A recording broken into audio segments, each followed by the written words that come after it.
Pour avoir réalisé 5 rapports d'évaluation au cours de l'année 2016, le MAEP se félicite de faire un bond en avant. Satisfait exprimé lors de la réunion du mécanisme africain d'évaluation par les pairs, tenue ce samedi en marge de la 28e conférence des chefs d'État et de gouvernement de l'Union africaine dans la capitale éthiopienne. Présidée par le chef de l'État du Kenya, Uhuru Kenyatta, en sa qualité de président en exercice du MAEP, cette réunion a enregistré la participation du vice-président ivoirien Daniel Kablan-Duncan à Addis Abeba pour représenter au sommet de l'UEA le président de la République de Côte d'Ivoire, Alassane Ouattara. Une occasion pour lui d'indiquer que le gouvernement ivoirien adhère pleinement à la promotion de la bonne gouvernance.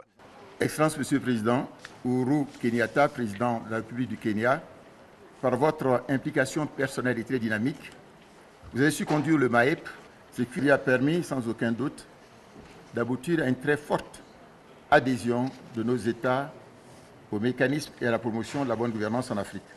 S'agissant de la Côte d'Ivoire, notre pays, et dans le contexte de la mise en œuvre du MAEP, la Commission nationale de gouvernance a élaboré une stratégie de communication.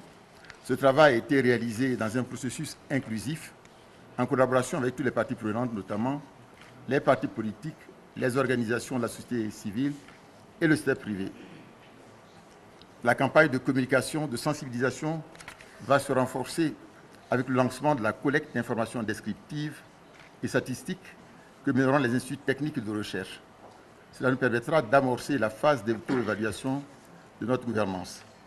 Enfin, conformément donc aux engagements pris par le président de la République, Alassane Ouattara, devant ses pairs le 29 janvier 2015, les moyens financiers appropriés sont donc dégagés pour permettre une mise en œuvre réussie du processus du MAEP en Côte d'Ivoire.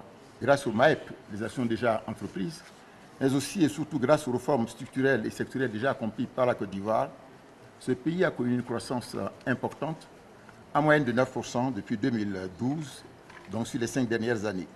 Le MAEP se veut un système spécialisé au sein de l'Union africaine.